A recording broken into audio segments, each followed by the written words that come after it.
glaube auch, dass das Prinzip der Nachvollziehbarkeit heute anders ist, ne? Weil Halluzinationen und die Unklarheit über die Trainingsdaten Nachvollziehbarkeit ja eigentlich unterwandern. Deshalb Mhm. wird Model Sharing wahrscheinlich zu einer neuen Bedingung Ah ja, für okay. Verlässlichkeit werden.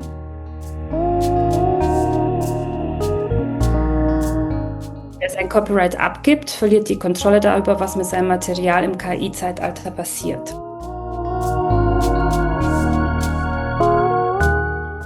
Weder alles offen noch alles geschützt ist die richtige Antwort, sondern verschiedene Forschungsartefakte, Rohdaten, Codes, Methoden, Endresultate, Software können unterschiedliche Lizenzen erhalten, je nach dem Verwertungsziel, den man eben definieren sollte vorab.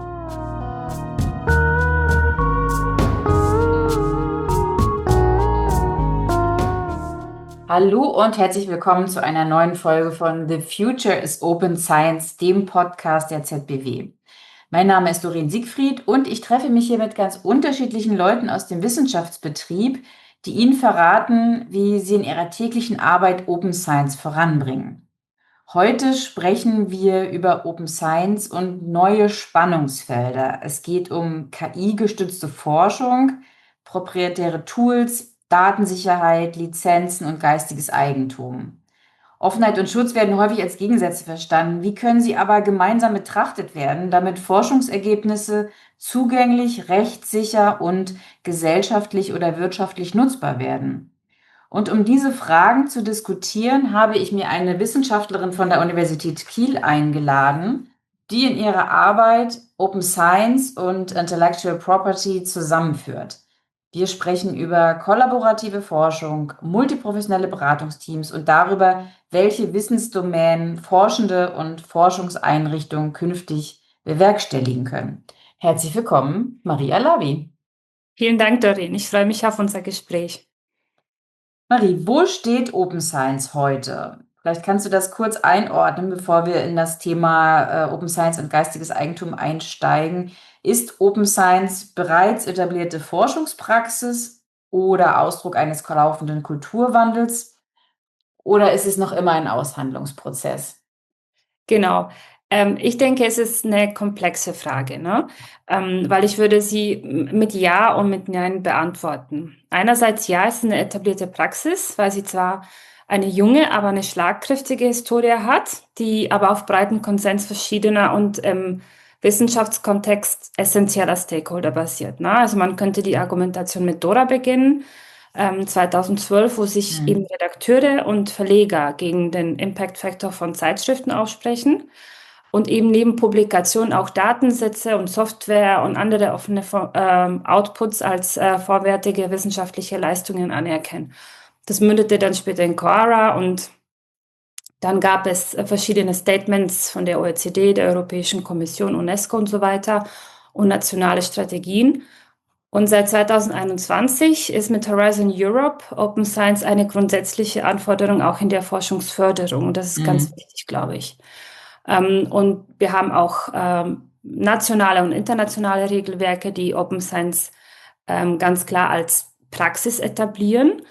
Und Open Science hat auch eine politische Unterstützung. Sie ist zum Beispiel in der European Research Area Policy Agenda sehr zentral verankert. Also Open Science ist auch eine Praxis, ja. Mhm. Und das ist, finde ich, ganz wichtig, weil sie eindeutige Verfahren und Infrastrukturen wie FAIR Principles, Pre-Registrations, Repositorien und Publikationsformate wie Zenodo, OSF oder Open Research Europe etablierte. Und dieses Argument finde ich ganz wichtig, weil solche Verfahren das Konzept an sich machbar machen, ne? Mhm. Es basiert nicht nur auf einer Haltung, es geht nicht um ein Mindset oder um eine überzeugte Einstellung von Forschenden, sondern um klare Verfahren, die definiert sind und für die es auch Infrastrukturen gibt.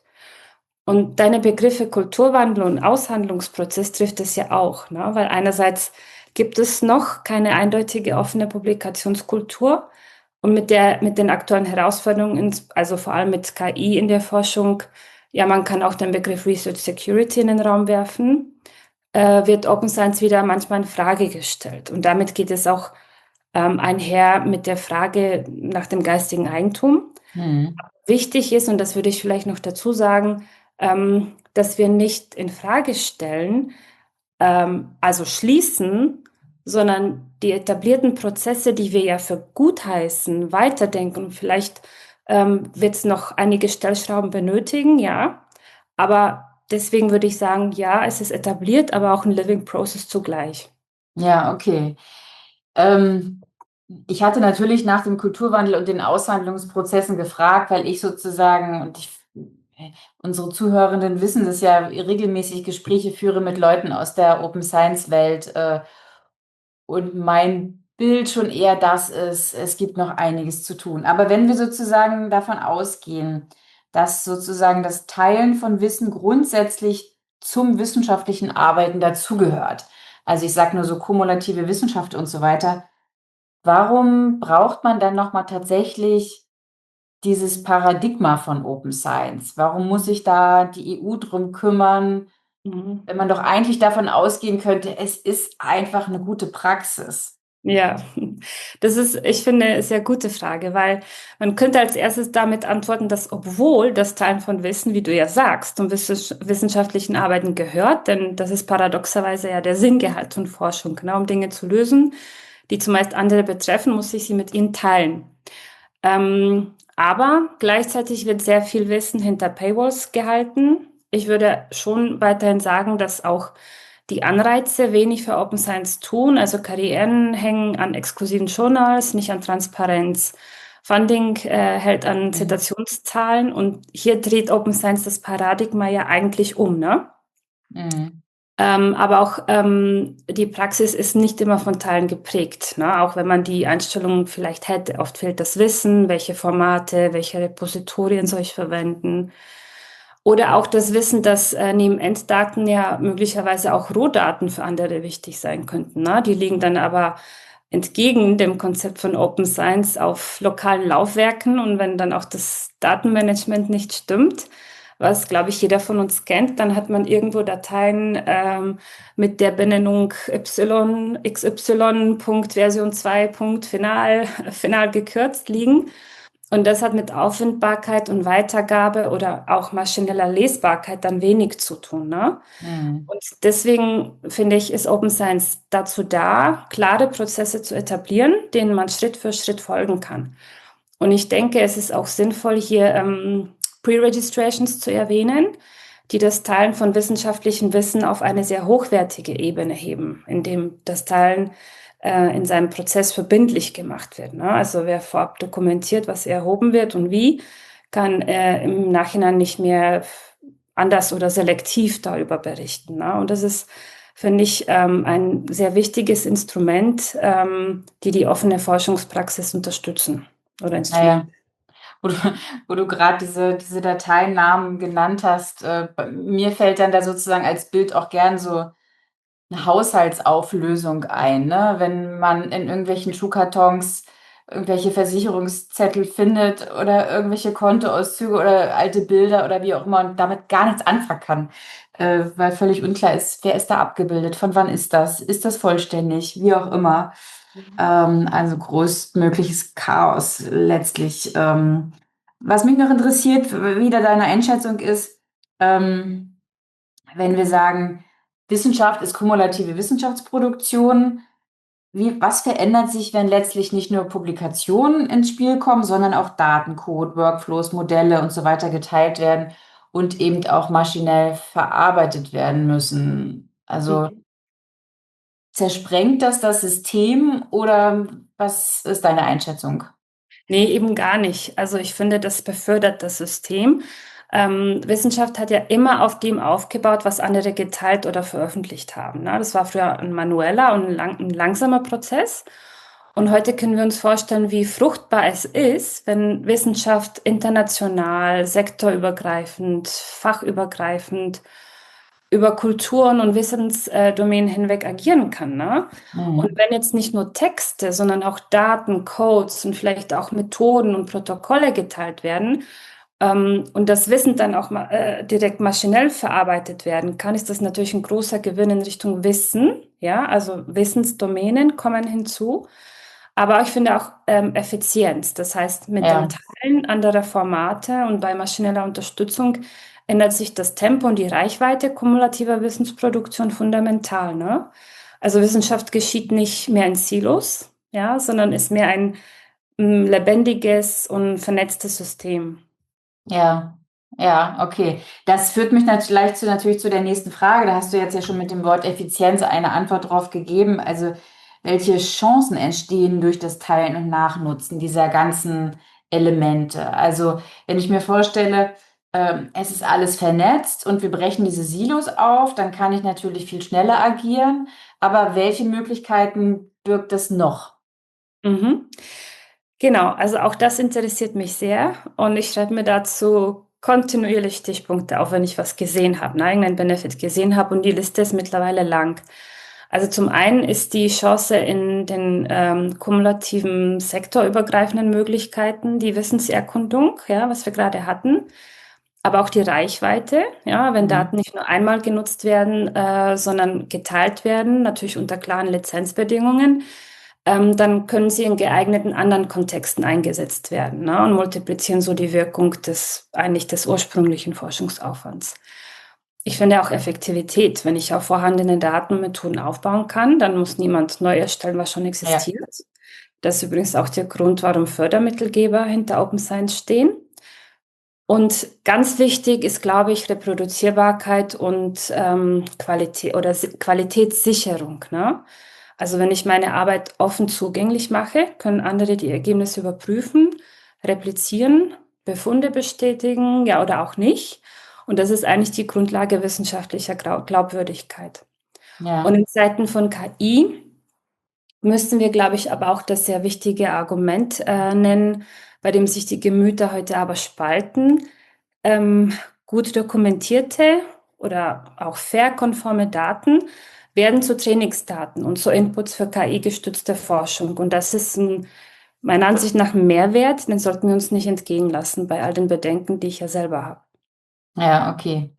Und was würdest du denken? Also ich jetzt als Nichtwissenschaftlerin kann mir auch super gut vorstellen, wenn tatsächlich diese ganzen Produkte, die in einem Forschungsprozess entstehen, also Datencode, Workflows, Modelle und alles, was wir genannt haben, Publikationen, wenn das vernetzt zugänglich ist, besteht da nicht auch die Möglichkeit, tatsächlich große Fragen, die die Gesellschaft hat, an die Wissenschaft vielleicht auch besser beantworten zu können?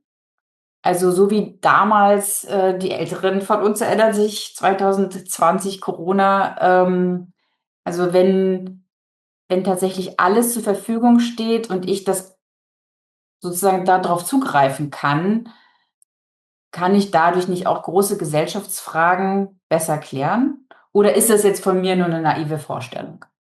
Nee, überhaupt nicht. Und ich glaube, das ist auch der Grund, warum das kommen wir wahrscheinlich später zu, dem Projekt IP4OS kam, ne? Weil das klar geworden ist, in wie vielen Kontexten Wissenschaft eigentlich geschieht und was sie benötigt, um befördert zu werden.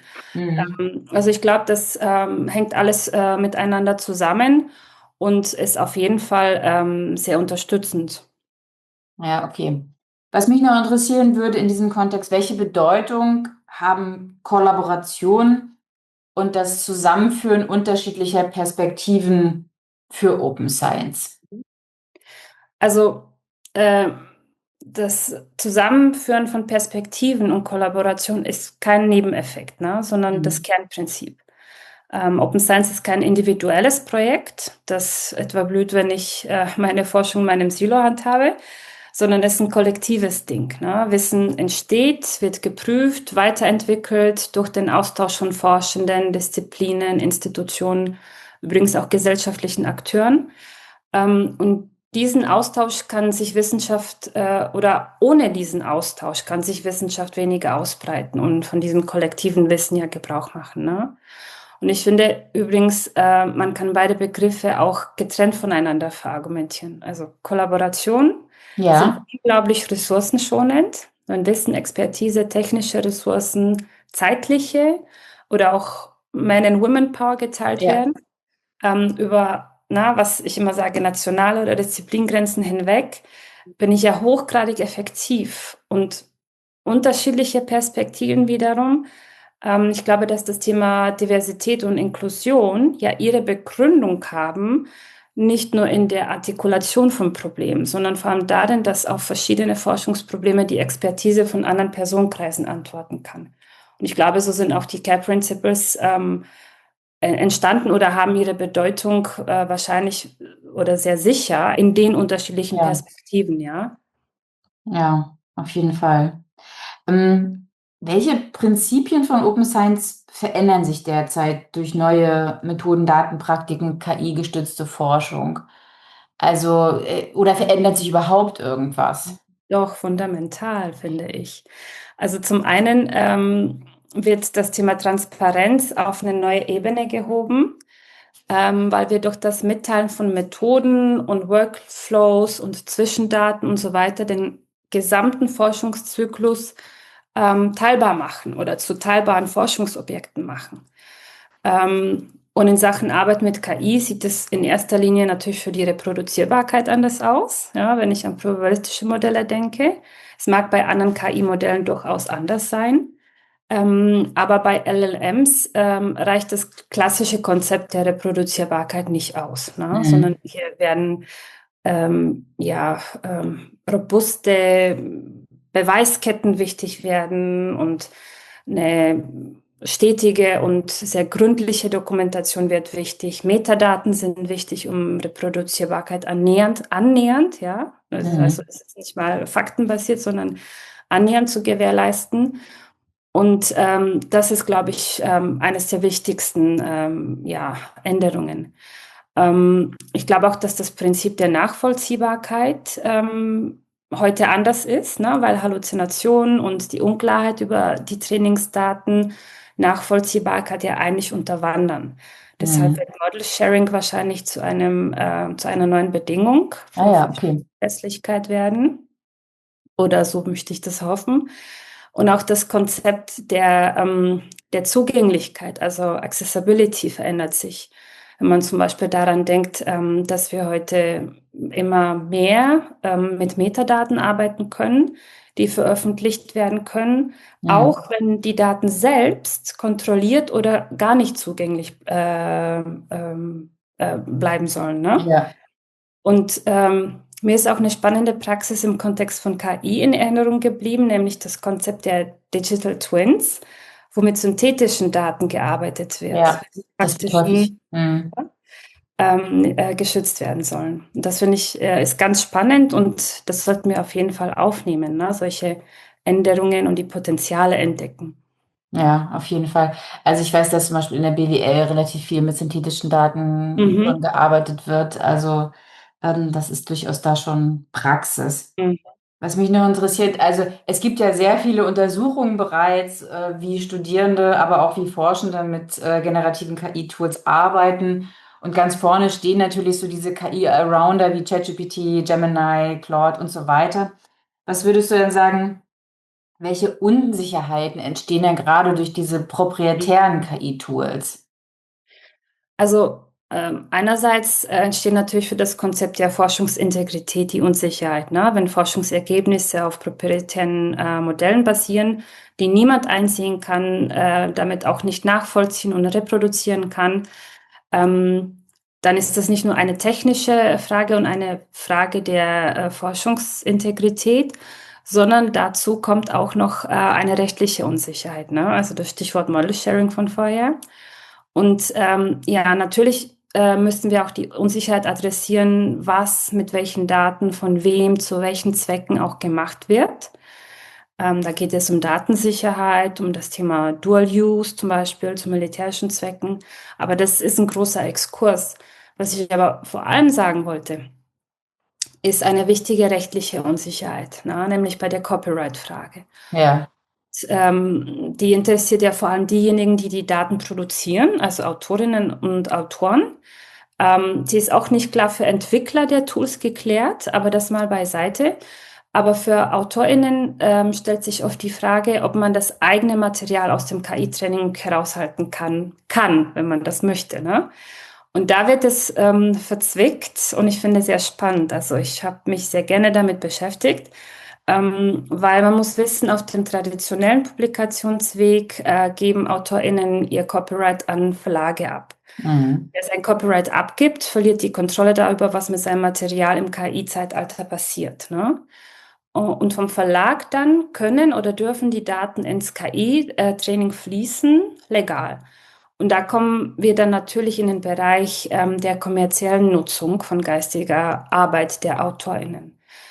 Und dieses Training passiert über Text- and Data Mining, also Mhm. das Durchsuchen und Auswerten von Daten durch Computer, die Millionen von Texten auslesen und Muster extrahieren, daraus lernen. Und hier finde ich das sehr spannend, weil genau das die Frage nach Schließen oder Schützen oder Öffnen dirigiert und unserer Hauptfrage nach Unsicherheit wenig den Weg weist, finde ich. Also will ich meine Daten hier schützen und wegtun? Oder aber will ich meine Daten zum Zwecke der Verbesserung der Systeme, die die ganze Welt hier nutzt, eben doch zur Verfügung stellen? Und das finde ich ist eine fundamentale Frage, die wahrscheinlich jeder für sich selbst beantworten muss. Und hast du da für dich schon eine Antwort gefunden? Ja, ja, also ich habe auch diese Pro- und Kontra-Fragen, wie wahrscheinlich jeder auch. Und auch im näheren Umfeld kenne ich Fälle, die ja keine Nachteile an sich hatten, aber einfach festgestellt wurden, ich habe Open Access etwas zur Verfügung gestellt und andere verdienen dann daran. Ne? Aber ich glaube, nachdem wir wissen, wie sehr KI in die Forschung integriert wurde, und welche Chancen damit kommen, dann glaube ich, also meine Entscheidung ist ja relativ sicher in die Richtung gefallen, ja. Also rein mit verlässlichen wissenschaftlichen Daten, vor allem menschlich generierten Daten, das scheint auch ein sehr wichtiger Aspekt zu sein, damit die Modelle ja, auf guten Daten basieren. Ne? Wie denn das über die Technologie, was es da für Veränderungsprozesse gibt, das ist natürlich eine andere Diskussion, aber die Datenbasis zu verbessern, ist, glaube ich, eine tolle Sache, eine wichtige. Und vielleicht kleiner Exkurs, könntest du dir vorstellen, dass die Wissenschaft ihre eigenen KI-Arounder baut? Also, dass man sagt, okay, wir speisen jetzt nicht alles bei ChatGPT ein und dann erhöhen die Gebühren und ich zahle dann im Monat plötzlich irgendwie $100, damit ich es nutzen kann, weil es ist ja so toll, sondern dass man sagt, okay, wir setzen von Anfang an auf ein Tool von der Wissenschaft für die Wissenschaft. Ist das eine Idee, über die du schon mal nachgedacht hast? Ja, ja, also ich habe sehr schnell drüber nachgedacht. Also wir haben schon erste Gedanken für die World Conference of Research Integrity 24 dahingehend gehabt. Und im Verlauf dessen hat sich schon auch, haben wir festgestellt, dass da schon sehr viel geschieht. Ne? Also nicht Ja. nur wir, die daran denken, sondern dass schon viel gemacht wird und auch die Technologie verbessert wird in einer Zusammenarbeit, ne, zwischen Forschung, Forschungsintegrität, Open Science und eben Ja. technischen Aspekten. Es gibt zum Beispiel die Möglichkeit, Knowledge Graphs, also Wissensgraphen mit dran zu koppeln, ja, in die Technologie, die dann denn bei der Output Generation Mhm.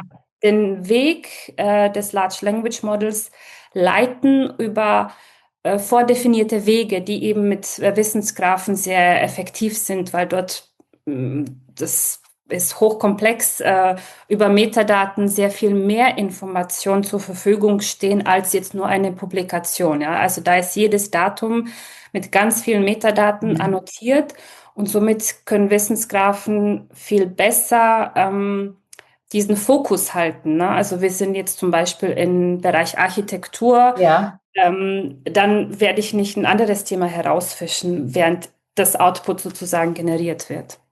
Ja. Also da geschieht schon sehr viel. Und ob es jetzt, am Anfang sagten wir, es müssen Wissensdomänen her, es müssen für die Mediziner und für die Juristinnen und so weiter. Und am Anfang hat sich herausgestellt, das ist nicht möglich. Man muss die Modelle immer an das Weltwissen koppeln, weil ansonsten die linguistischen Regeln nicht funktionieren. Aber ich glaube, daran wird schon sehr gut gearbeitet und die Publikationszahlen steigen ja. Also man kann auch sehr viel Futter an sich beisteuern. Ja, ja, okay. Du hattest jetzt gesagt, die größte Veränderung für Open Science jetzt in diesem KI-Zeitalter sind diese rechtlichen Unsicherheiten. Wie gehen dann Open Science-Akteure mit diesen Unsicherheiten um? Also besteht die Gefahr, dass sich sozusagen die Forschung wieder zurückzieht in geschlossene Systeme? Also sozusagen das Gegenstück von dem, was du gerade für dich entschieden Mhm. hast. Ich gehe all in, ich gehe jetzt alles da rein. Es gibt ja auch Leute, die es vielleicht für sich anders entscheiden. Was, was weißt du darüber? Mhm. Ja, also ich habe dafür keine Evidenz, eine Studie, die ich vorlegen könnte, ne? Und ich glaube, das ist gerade auch ein aktueller Diskurs. Aber man hört die Argumente schon, wie ich will nicht, dass andere von meinem Wissen wirtschaftlich profitieren. Das Thema Plagiat und Nachvollziehbarkeit, wie etwas generiert wurde, ist wichtig. Mhm. Aber für mich ist immer der Aspekt wichtig, und das hat mich tatsächlich ein bisschen gebremst, ja, bei meiner Entscheidung, nämlich womit und mit welchen anderen Daten offen zugängliche Informationen vermischt werden, ja, durch den Prozess dieser Fragmentierung und Rekombination und den probabilistischen Funktionen dahinter. Und also das Ja. Stichwort Data Amalgamation. Das fand ich schon Ah. sehr, sehr interessant. Aber es gibt noch andere Schutzmaßnahmen als zu schließen, ja. Wenn wir jetzt noch bei dieser traditionellen Publikationspraxis bleiben von vorhin, Verlage können als Rechteinhaber Gebrauch machen vom sogenannten Opt-out-Recht. Und dann dürfen kommerzielle Unternehmen wie OpenAI oder Google oder andere kein Text- und Data Mining auf diesem Material betreiben. Und das gilt übrigens nur für kommerzielle Unternehmen, also nicht für Forschungsorganisationen. Die Mhm. haben für Text- und Data Mining eine Ausnahme zugunsten der Wissenschaft. Aber es gibt logischerweise die Forderung auch, dass AutorInnen ihre Rechte behalten. Es gibt jetzt eine Opt-in-Diskussion, die, glaube ich, noch nicht ausgereift ist. Aber was natürlich schon stark praktiziert wird, das ist Open Access mit Creative Commons Lizenzen, wo AutorInnen ihr Copyright behalten und selbst die Nutzungsbedingungen bestimmen. Und das ist einer der stärksten Gründe finde ich, für Open Access und gleichzeitig der Kern dessen, was wir in unserem Projekt angehen. Also so offen wie möglich, so geschützt wie nötig, ja. Also nicht weniger Offenheit, sondern ein klügeres rechtliches Design. Das ist, glaube ich, ein ganz guter Weg. Und wenn ich jetzt sozusagen Forscherin bin und jetzt mich noch gar nicht so sehr mit dem Thema beschäftigt habe, aber ich habe irgendwo mal gehört in einem Podcast mit Maria Alavi, oh Gott, ich könnte hier eventuell was falsch machen und es könnte für forschungsfremde Zwecke genutzt werden. Also wie kann ich dann tatsächlich vielleicht als Anfängerin abwägen, welche Ergebnisse, Daten, Methoden und so weiter ich offen teile? Und was ich vielleicht aus rechtlichen, ethischen oder sicherheitsbezogenen Gründen eher schützen muss. Gibt es da irgendwie so eine Handreichung oder hast du da einen Tipp, wie Forschende damit umgehen können? Ja.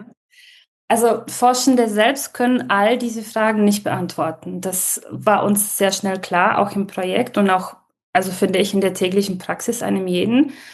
Ähm, und grundsätzlich ist wahrscheinlich der wichtigste Ratschlag früh fragen. Ja, also nicht erst nach der Publikation, sondern schon in der Forschungsplanung. Und deswegen ist auch das Thema Data Management Plan sehr wichtig, ne? Weil schon hier diese Themen eigentlich angegangen werden sollten. Ja, Mhm. und wen fragen? Also Institutionen haben oft Technologietransferbüros, die bei der Einschätzung helfen können, ob IP-relevante Daten es geben wird.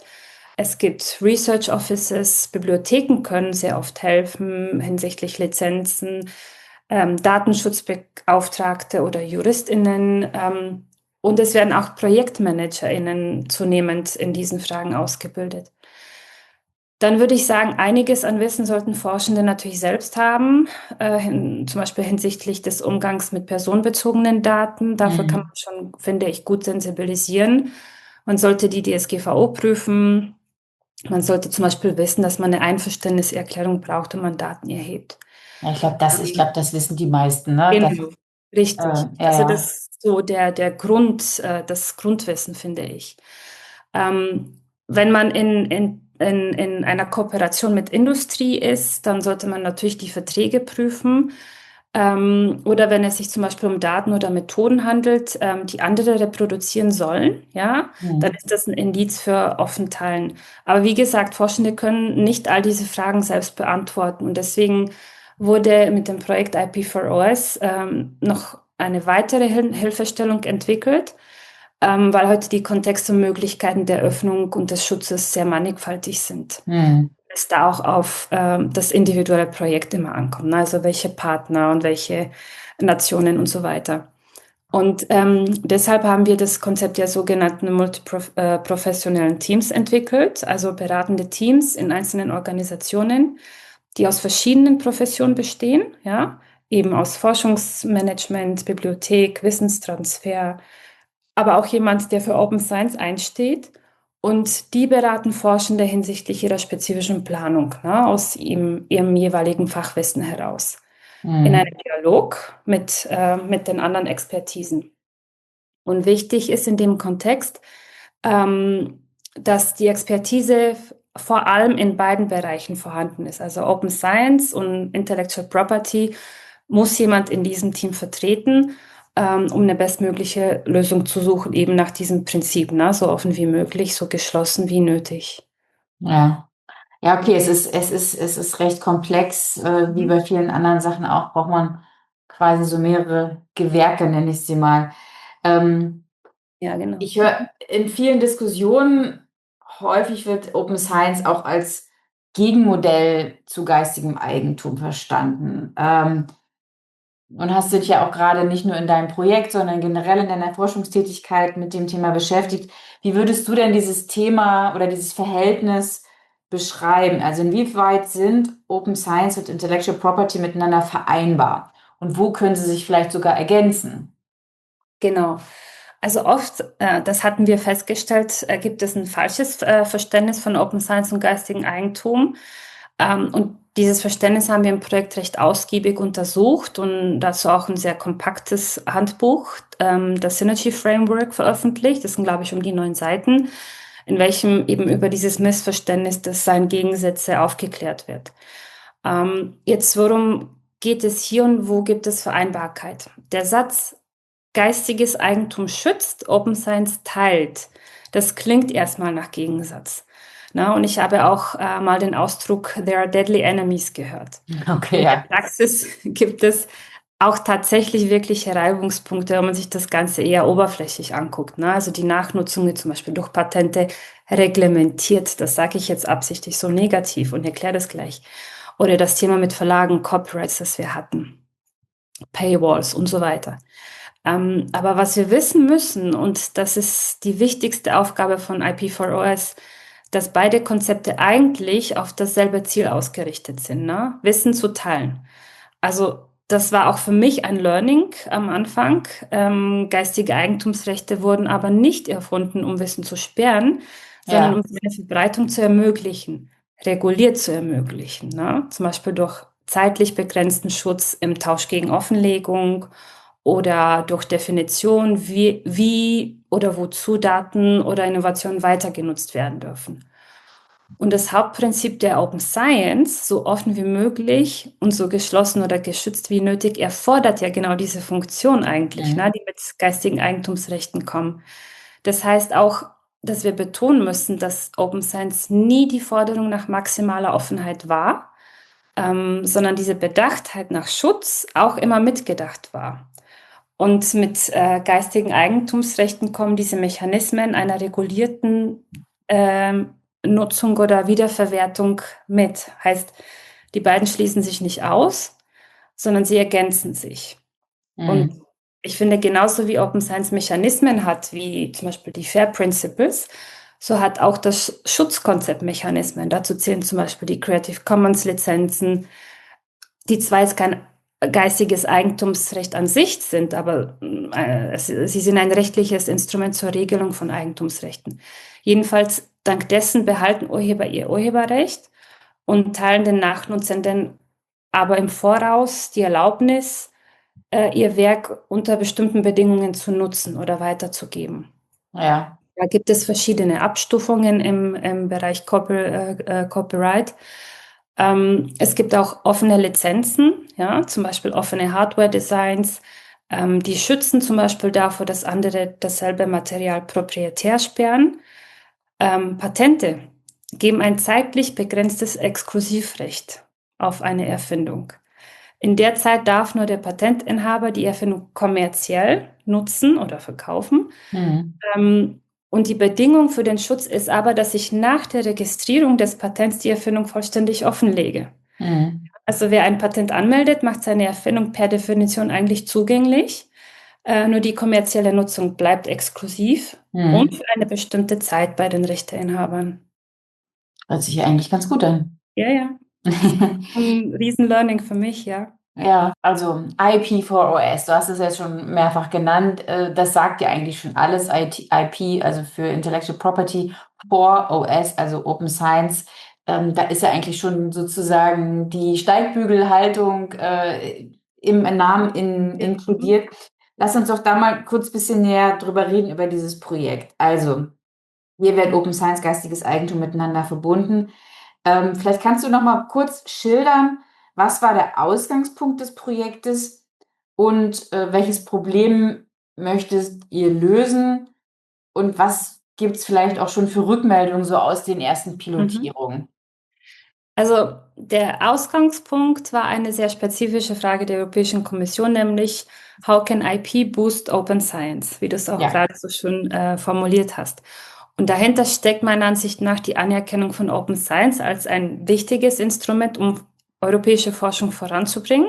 Wissen wird geteilt, damit andere darauf aufbauen können, Wissen zirkuliert, damit andere ihre Expertise beisteuern können, Kollaborationen entstehen und so weiter. Und deshalb ist es sinnvoll, Open Science zu fördern.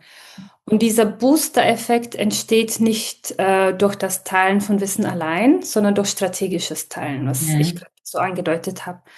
Und genau zu wissen, wo ich teilen soll, weil das schon der Mehrwert an sich bietet und wo ich möglicherweise geistige Eigentumsrechte anwenden soll, aus verschiedenen Gründen, zum Schutz von bestimmten Daten oder wenn man bestimmte Regeln für die Nachnutzung setzen möchte. Aber wichtig ist mir zu sagen, dass diese Nachnutzbarkeit eben dank Intellectual Property gegeben ist und eben nicht gesperrt. Ne? Und diese Gedanken und also diese Strategien führen zu einer wirkungsvollen Valorisierung von Forschungswissen, also die Übersetzung von Wissen in gesellschaftlich oder wirtschaftlich relevante Wirkung. Ne? Und das geschieht durch diese Synergie von Intellectual Property und Open Science, weil man sie strategisch zusammenbringt, ebenso offen wie möglich und so geschlossen wie nötig. Also eine starke Valorisierung von Forschungswissen, das ist die eigentliche Aufgabe von IP4OS und Open Science und IP sind das Mittel dazu sozusagen. Ähm, und wir haben dann im Projekt mit einem wissenstechnisch sehr gut aufgestellten Konsortium, das wirklich all diese Bereiche adressieren konnte, die beiden Konzepte untersucht und die Ergebnisse wurden dann eben in diesem Synergy Framework festgehalten. Aber dann haben wir auch noch Konzepte und Materialien entwickelt, um die Synergie von Intellectual Property und Open Science auch anderen zugänglich zu machen. Und dafür sind drei Dinge zentral. Einerseits haben wir ein EU-weites Training innerhalb von Mhm. Forschungsorganisationen durchgeführt, wodurch in jedem Mitgliedstaat diese beratenden multiprofessionellen Teams aufgebaut wurden. Und die nehmen dann als Piloten dieses konzentrierten, synergetischen Konzepts an dem Training teil und können danach Beratungen für ihre Forschenden durchführen. Zweitens ist eine sogenannte IP4OS Toolbox entstanden, die aus Infomaterialien besteht und auch sehr innovativen, finde ich, Guidance-Tools, ja, die Mhm. auch natürlich offen zugänglich sind. Und drittens wurden in dem Projekt auch konkrete Anwendungsbeispiele zusammengetragen. Das hat mir sehr geholfen, ja, die Praxis kennenzulernen. Wo wird schon IP und Open Science zusammengedacht? Und da gibt es einige verschiedene Verfahren, zum Beispiel eine abgestufte Lizenzierung, wo verschiedene Outputs verschiedene Lizenzen je nach Verwertungsziel erhalten. Oder eine andere Methode ist auch, dass Grundlagendaten und Methoden vollständig offengelegt werden während der Entwicklung, bevor Wettbewerb eigentlich entsteht. Und das senkt die Kosten für alle und schafft erst die Basis, auf der einzelne Partner später geschützte Produkte entwickeln können. Und hier ist, finde ich, wow, der Effekt von Open Science ja so gut sichtbar, ne? Und die Rückmeldungen bisher waren positiv. Wir haben etwa noch 5 Mitgliedstaaten zu absolvieren, aber bisher war es insoweit als oder wurde es als hilfreich empfunden, weil viele diese einzelnen Posten schon hatten, Transferzentren, Bibliotheken und so weiter, aber sie haben noch nicht miteinander kommuniziert.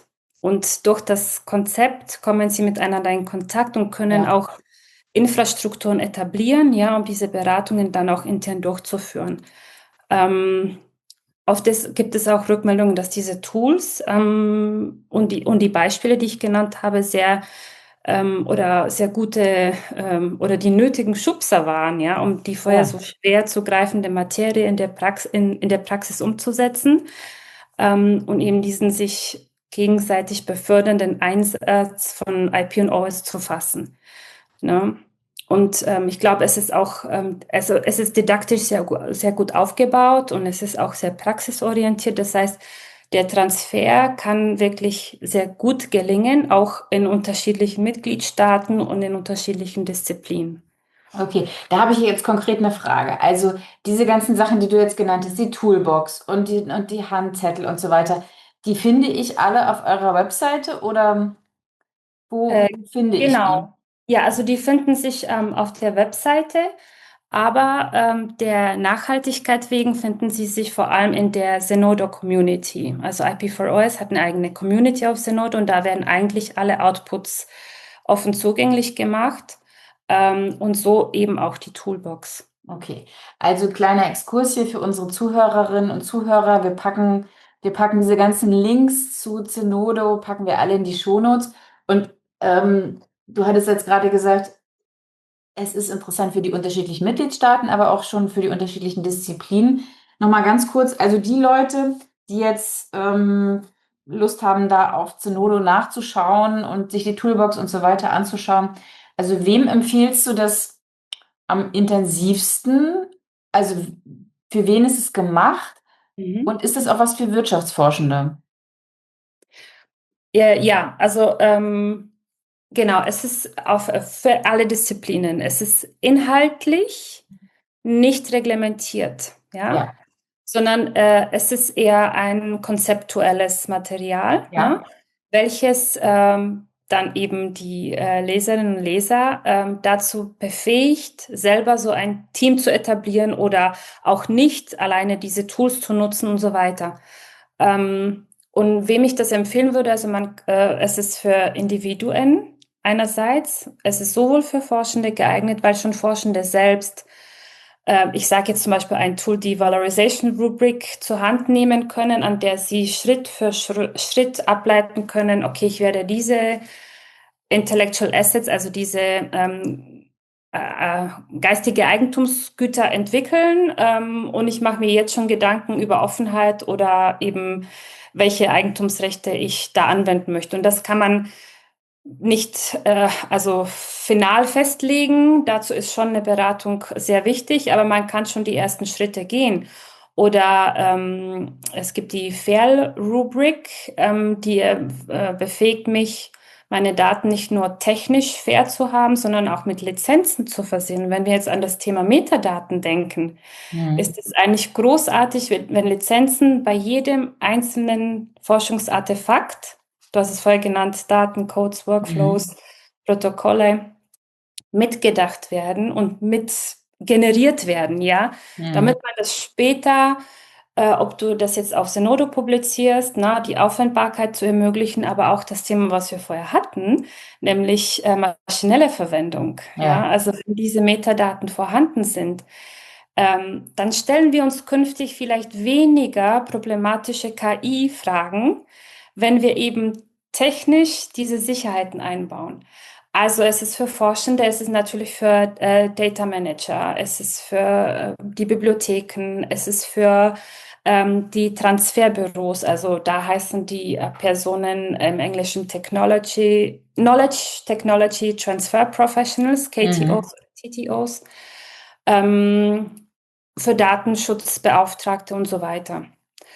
Es ist aber auch für Institutionen geeignet. Ne? Also eine Institution muss sich auch dafür entscheiden, so ein Team zu etablieren.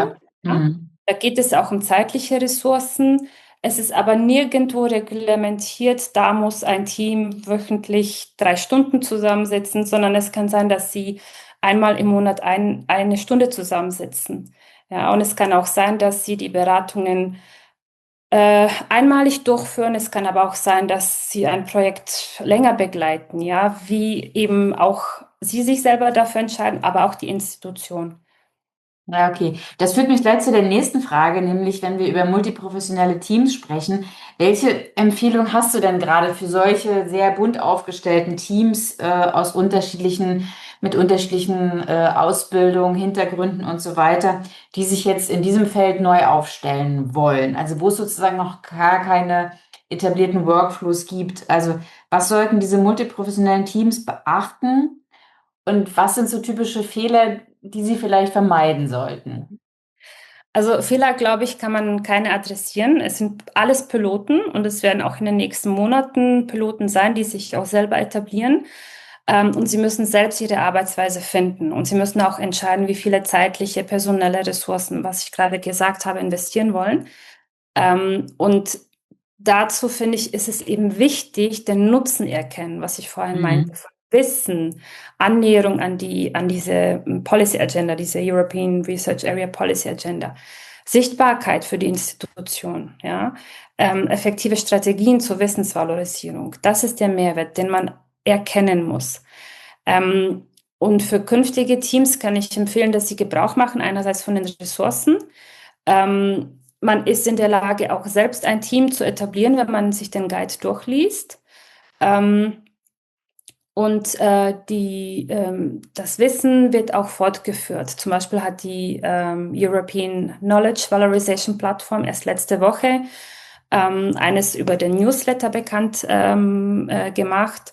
Und auch andere größere Organisationen haben teilweise die Materialien bei sich integriert, sodass das schon auch in der Forschungslandschaft lebendig bleibt.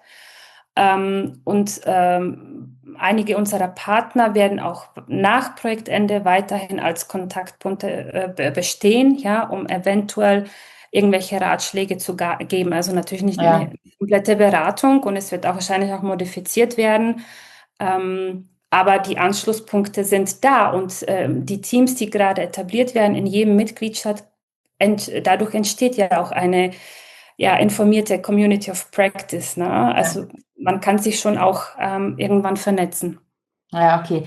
Und wenn du jetzt die ersten Piloten dir anguckst, die es ja schon gibt, also stellst du denn irgendwo noch Lücken fest, wo du sagst, okay, in diesen ganzen multiprofessionellen Teams, da gibt es noch so eine Person, die hätten wir jetzt gerne noch, die noch das Thema XY, was auch immer das ist, Ja.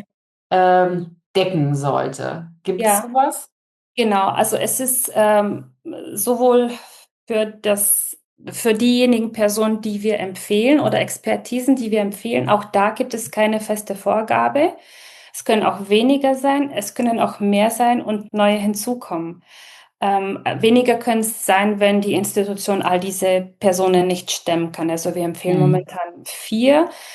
Es können weniger sein. Wichtig ist, dass jemand da ist, der IP und der Open Science irgendwie greifen kann, weil sie sollen Ja, zusammenwirken. Es können aber auch andere Expertisen hinzukommen, zum Beispiel Ethiker. ja, Ja, das haben wir relativ schnell festgestellt. Das könnte in vielen Disziplinen der Fall sein. Ähm, Statt Datenschutzbeauftragten können auch Juristinnen und Juristen mit hinzugenommen werden. Wir haben an der Kieler Uni schon den allerersten Piloten etabliert. Da haben wir zum Beispiel bei den Projektmanagern jemanden für die nationale, jemanden für die internationale Forschungsförderung. Also es ist unterschiedlich. Wichtig ist, dass das Team in einen Dialog kommen kann mit dem Forschenden, und eben dieses Spektrum vorhanden ist an Wissen. Ja, okay. Letzte Frage, Marie. Was wäre aus deiner Sicht, was wären so 3 konkrete Tipps für Forschungsorganisationen, die jetzt tatsächlich diese beiden Themen Open Science und geistiges Eigentum in der Praxis besser zusammenbringen sollen? Außer, dass sie natürlich alles lesen sollen, was auf Zenodo gelinkt ist. Also was wären so 3 konkrete Tipps? Also mein erster Tipp wäre auf jeden Fall das Learning, ne? Also den Ja, Schritt zu machen und zu verstehen, wie hilfreich das Teilen und Zirkulieren von Wissen ist, um Forschung und Innovation zu fördern und gleichzeitig die Synergie mit dem Schutz des geistigen Eigentums zu verstehen, ne? Und diese Überwindung des Denkens, dass alles offen oder geschützt sein soll, sollte man machen, sondern man sollte erkennen, dass es sehr effektive und abgestufte Strategien gibt, um die beiden Konzepte optimal zusammenwirken zu lassen. Und wenn man soweit ist, dann auf jeden Fall Intellectual Property und Open Science schon klar in der Forschungsplanung, also im Data Management Plan verankern, nicht erst nach der Publikation bedenken. Und all diese Gedanken drehen sich um das höhere Ziel, das IP4S eigentlich vermitteln möchte und dass jedes Projekt an oberster Stelle haben sollte, nämlich effektive Strategien zur Valorisierung des Forschungswissens zu wissen. Das ist oft nicht im Fokus. Im Fokus ist oft die letzte Innovation, die Technologie oder was auch immer oder die Publikation. Aber was ist der Mehrwert, den ich schaffen möchte für die ja. Gesellschaft, für die Wissenschaft, für die Wirtschaft? Auch das ist völlig legitim. Und mein zweiter Tipp wäre, die multiprofessionellen Beratungsteams aufzubauen, weil es keine einzelne Person beantworten kann. Und die meisten Institutionen haben schon die nötigen Expertisen, müssen sich nur zusammenbringen. Ja, und drittens, konkret in der Umsetzung, die Lizenzierung strategisch mitdenken.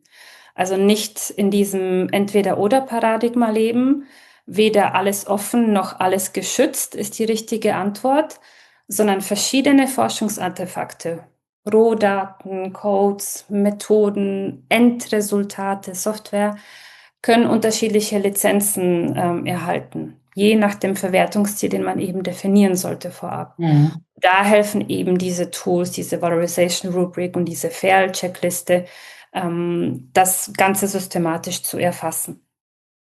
Ja, super. Vielen Dank.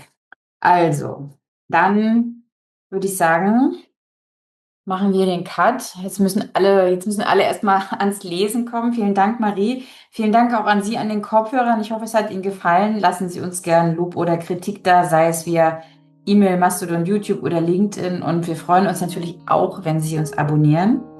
Und ich freue mich aufs nächste Mal.